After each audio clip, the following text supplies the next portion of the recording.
Hello YouTube and welcome back to the channel outside the target demographic. Today we're going to be doing an unboxing and initial observations of the Monstrum Raider X1.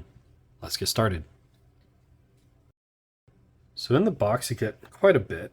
We're going to remove the interior boxes and packaging for now. But we have a USB-C, we have the M-lock nuts and bolts, we have a rail should you need it. And we have the item itself.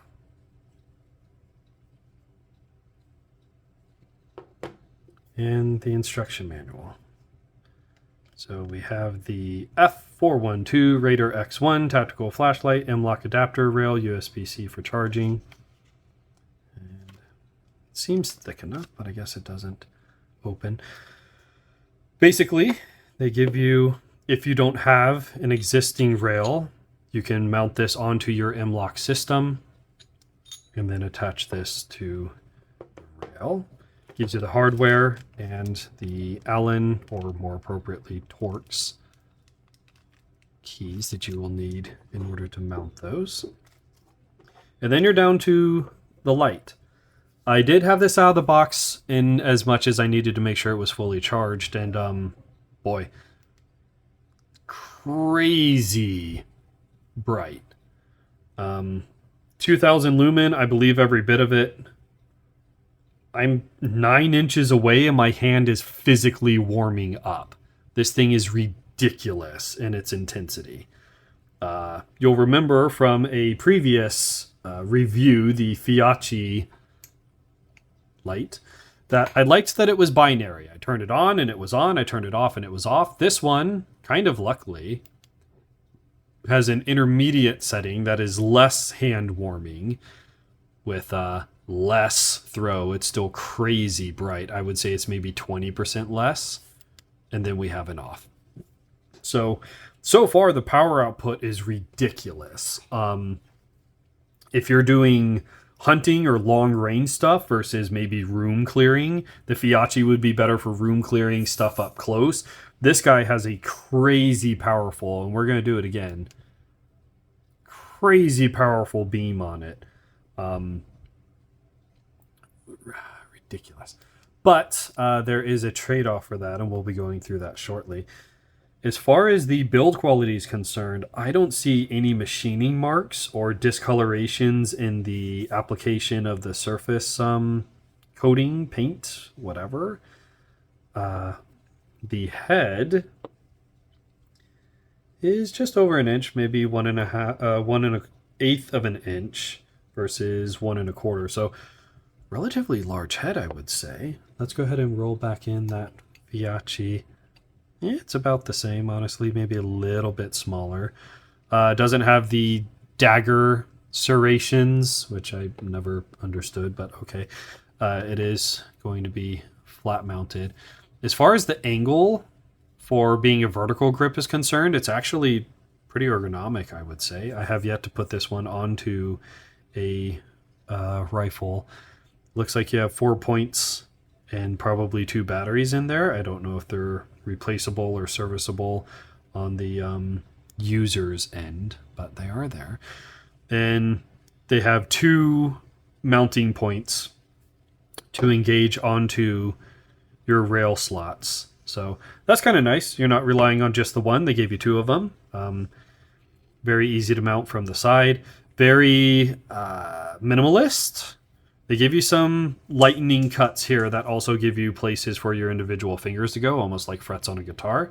So that's kind of nice. Gives you a little bit of grip.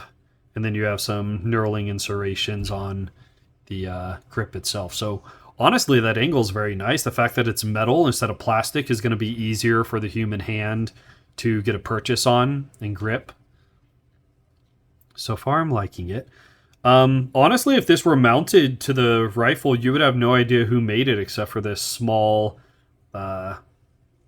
badging up here, which could easily be painted over if you so choose. But they didn't say Monstrum all the way across the top or anything like that, so I do appreciate that. We have just 2 controls. One is... Christ, I shouldn't be staring right at that. One is your power switch and your setting switch. The other one is just for your USB-C connection. So very simple, straightforward. You know what it does and what it doesn't do and where it does the things. And that could be a little bit easier to do.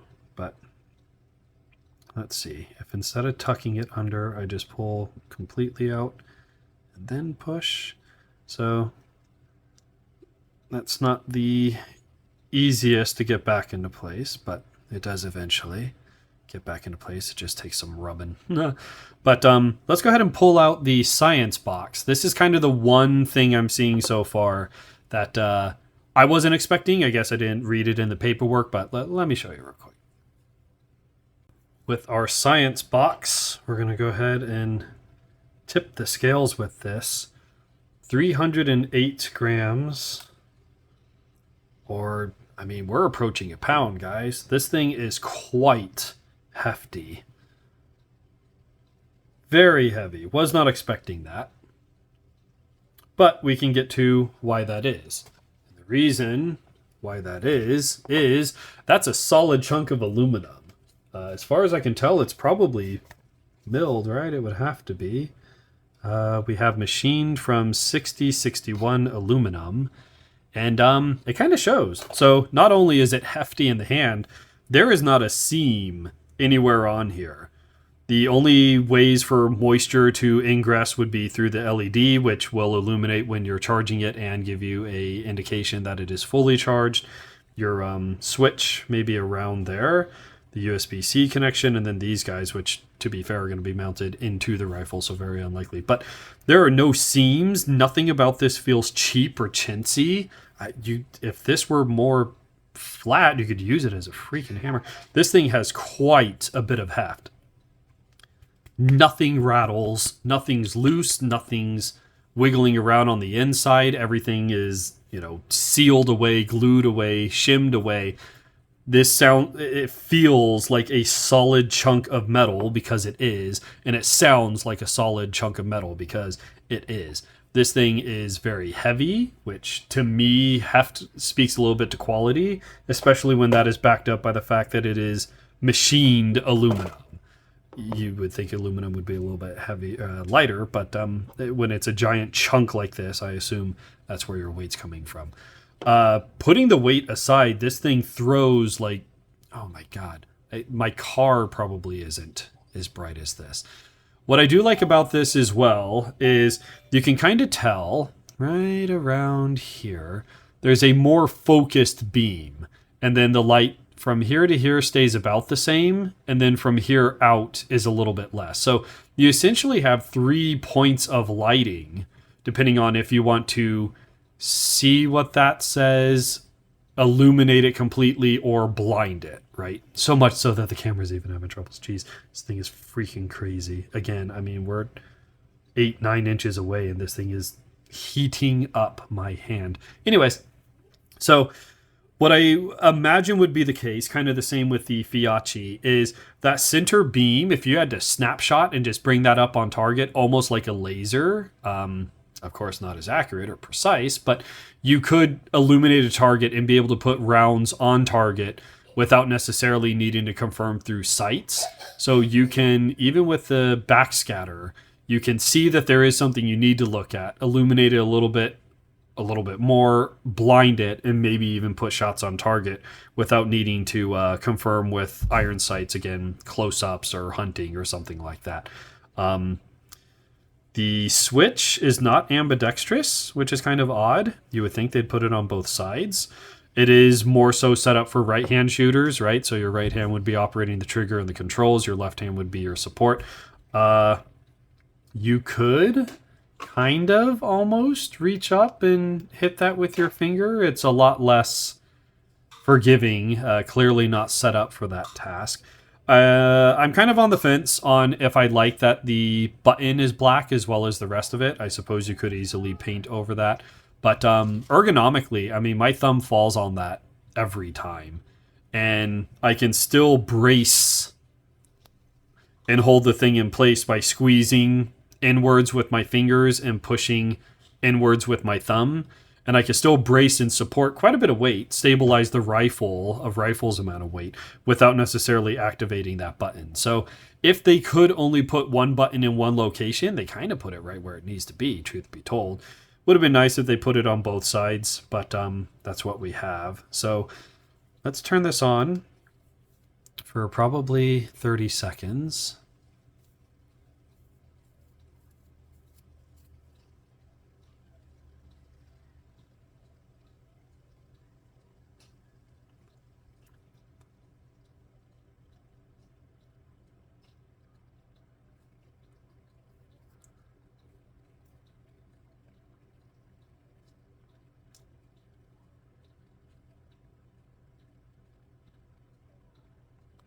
So we're at 30 seconds. We're going to turn it off. I mean, you do have a little bit of heat, and they did add in some essentially heat sinks, some striations that will allow more surface area and allow more heat to dissipate. It's honestly not too hot. I would say my hand 8 inches away for 30 seconds would heat up more than that surface has. So the heat mitigation is there. There is heat, but it gets rid of it pretty quickly. Even right now, it's kind of hard to tell that it's any different than room temperature. So it does heat up a little bit. It is a crazy powerful LED. I'm surprised, pleasantly surprised that I want to say this was $50. So for $50, crazy amount of illumination, nice and small, compact. Again, we're looking at just shy of 1.5 inches here and 2.5 inches at its largest. But if you consider this as a vertical grip, it wouldn't be any smaller or larger than other ones, I would think, with the added benefit of having just the moon on your rifle. Impressive. So let's go ahead and grab a rifle, try mounting it on there, and see how well it works. I have another pistol here that I had a vertical grip with a Spartan laser flashlight combo on. Worked pretty well. I knew where to put my hand, and then my thumb fell over the controls, but I am looking to upgrade it. The smaller, lighter pistols, the more weight you can put on them, the more of a benefit. You don't necessarily want dead weight, but I'm going to go ahead and replace these with this. So let's get started on that. All right, here we are 10 minutes later. I gotta tell you, mounting this was a bit of a pain. Let's go through why.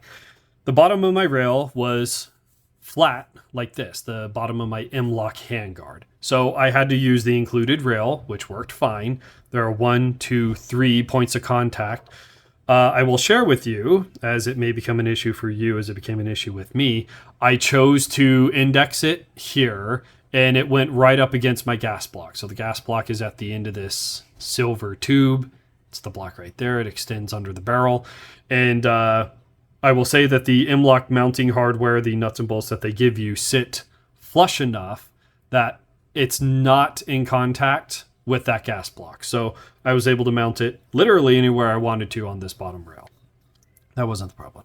The problem came with the light itself, and I don't know if you're going to be able to see, but right here, typically the way hardware mounts is going to be at an angle like this, and the rail is at an angle like this. We'll call it a 90-degree angle just for the sake of simplicity. I don't know if it is or isn't, but this guy on the side facing the Fisker's platform here had the 90-degree angle and rocked into place, no problem. The side facing the camera was flush, flat, a wall. So what I ended up doing is, right now it's sitting at 6 o'clock, right? The bottom of a clock. I'd essentially had to bring it into position at a 5:30 angle, 5 o'clock angle, and then I had to crush it and rotate and twist it. And I say crush because you could hear the metal on metal as it engaged on that rail. And it, stopped in place. Once it did, these two bolts essentially physically secure it into place. They don't necessarily mount it. They hold it into place because the friction of you crushing that into place. It's more of a friction fit with the benefit of having 2 additional securing locks. It's very weird. But basically, if you have a vise, or I just put one leg on this side, one leg on that side, and twist it from underneath, once it's in place, it's in place. Initial observations, we know the output is ridiculous. The height is actually pretty nice. I can still use my finger on this cheese grater and get a pretty decent grip and be able to securely hold everything in place. Honestly, this would be more ideal on a longer reaching upper. This one feels a little stubby, a little close in. If it were on a longer one, pulling it into your shoulder, I feel the angle is more appropriate for a longer rifle. Again, this is a 10.5 inch upper for those of you who need to know. It is quite heavy, as we've discussed. It's got some heft. The mitigating factor for that is the fact that all of that weight is slung down low. Insert inappropriate jokes or appropriate jokes here. But all that weight is essentially acting as a ballast or a counterbalance to put all of that weight down low, which is going to help you be able to keep your rifle upright easier than my original flashlight being on the side. If anything, it would want to list a little to the left, list a little to the left, list left, little. But man, that adds some heft, and it is going to throw off the balance of your build. The longer the rifle, the more it's going to throw off because that weight's going to be further out, which is going to make it more muzzle heavy. But follow-up shots and hunting and stuff like that, I imagine weight isn't as much of a concern as much as backpacking or carrying around the rifle for patrol duty and whatnot. But those are my observations so far.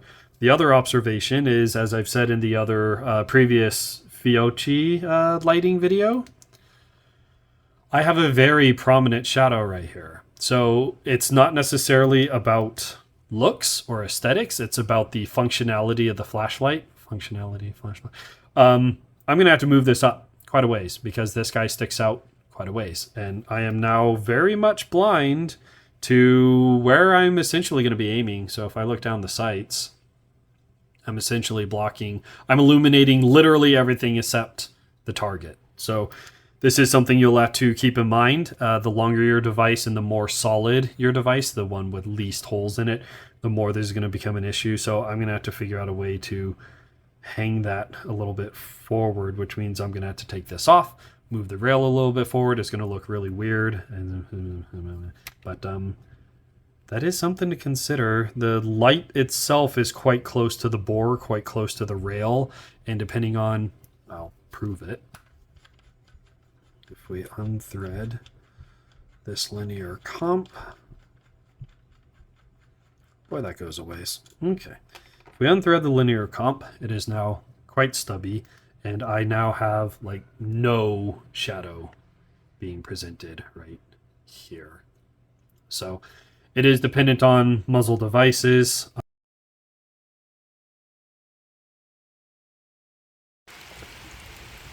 Back outside again, in the rain again, with the Monstrum on the highest setting. Even through the rain, illuminates pretty well. The lower setting, so the camera isn't going to pick it up quite as well. It illuminates the shooting range probably 180 yards away very well. That would be the center of the screen now. Even on the lower setting, I think it's 1200 lumens. Very decent throw. Not too much to say. It's overwhelmingly bright close up. You do have the very defined hot spot there. So I like that as a targeting aid, and you're probably going to be looking at the center of your beam, right? So it would only follow that where you're going to be looking the most would have the strongest beam, and then it gets a little bit dimmer as you get out towards the peripheral. So I would say it's got a decent throw. I can't really speak to if it's further than the Fiocchi In the rain, it's very hard to tell. That's kind of scattering the shot. But if those trees are, they'd probably be 40 yards away. The beam is probably 10, 15 yards wide. So it's not a laser pointer. It's not a incredibly tight, concise beam. It illuminates a wide area. So I would say probably 160, 170 degree illumination off to the sides. You have that little bit of scatter light there. Illuminates a little bit in between the ring in the center of the screen and then the actual illumination there. Very easy to see everything in front of me, be able to locate and identify targets and rustlings in the woods and stuff quite easily. But it's raining pretty good, it's winding pretty good, so we're going inside. So again, going back to the weight, 360 grams, it's not small or light. I mean, we're at 3/4 of a pound for a light. Now, to be fair, it is also the vertical grip, but the fact that the selling point of it being a monolithic design, of it being a all-in-one kind of concept, makes it very niche. The angle of this grip makes it where you're only going to want it positioned in a certain way, right? That way you're not hyper-extending or hypo-extending your wrist and your arm and counter-adjusting the weight of the rifle and blah, blah, blah. So in order to use the vertical grip, you're going to want it at X location, let's say 12 inches from the breech, just for the sake of simplicity. If you have a 16-inch long barrel, you're now going to be 4 inches behind the end of the barrel, let alone whatever muzzle device you have on it, which is going to cast a very pronounced shadow. If you have it all the way forward, so the beam is least affected, notice not affected, least affected, put on a pistol, put on a 16-inch upper with, I believe, a 13-inch rail, it's still showing that very distinct shadow. But it's kind of the worst of both worlds, truth be told. The other thing is, again, being monolithic, being of one shape, of one design, you cannot break up and spread that weight across the length of your rifle and position it more ergonomically or more balanced. To make this a little bit more of a visual, just so you fully appreciate how heavy this is, an unopened can of chicken is close at 425, but go grab a can of chicken. That is not light. Now, holding that chicken here versus holding it on a 8-inch rifle all the way out here, it's going to want to leverage to torque your rifle, to muzzle down your rifle. And again, due to the inherent design of the flashlight, the inherent failure of the location of the flashlight, you're going to have to put this very much forward, and you're going to feel every gram of that weight. So in my estimation, in my usage, it's a very niche setup. And this one I got on sale for $40. So truth be told, I'm not disappointed with it. I believe they're typically $60 or $80. I'd be a little bit more upset. Not fully understanding what it is that I'm getting into as far as the weight and just the inherent build of this thing. Now, that said, again, it's rock solid. It's milled aluminum. It's not going to break. It's not of inferior quality. If the emitter, this is already hanging down this far anyways, right? So if this emitter were brought down as low as this handle, I think it would be a more functional beam that would solve the whole location issue. You would be able to place this wherever you wanted to. Again, probably closer to your magwell versus all the way towards the muzzle, says I. So these are things that I'm realizing after the unboxing with 0 rounds down the pipe, but it is something to consider. Now, all that said, Christ, that's bright.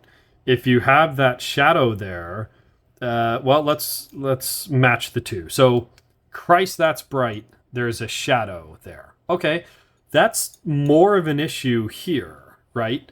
the further away I look, the less annoying or obstructing that muzzle shadow is going to be. So all that is a very roundabout way of saying maybe this would be a better purchase for a long rifle, with the understanding that it would be more of a hunting setup or a long range setup. You're not room clearing with this. It's not really designed for close quarters. You're going to be creating that shadow through the majority of your lighting, but this is a ridiculously powerfully bright. My hand is warming up, like I said. I mean, I'm 5-6 inches away, and my hand is physically warming due to that light. So, with the understanding that the weights for hunting, quick follow-up shots, steadying the rifle, stuff like that, isn't necessarily a con. The ridiculously bright light isn't necessarily a con. You're trying to illuminate through the rain, through the fog, through the branches, all the way over there, kind of thing, in different lighting conditions, dusk, dawn, daytime, dark woods, even though it's bright outside, blah, blah, blah. So with the beam being as bright as it is and being obstructed by the muzzle, perhaps the understanding with this would be a longer range throw of light. So may not be set up for the QCB, AR pistol 17 or 16-inch builds, possibly.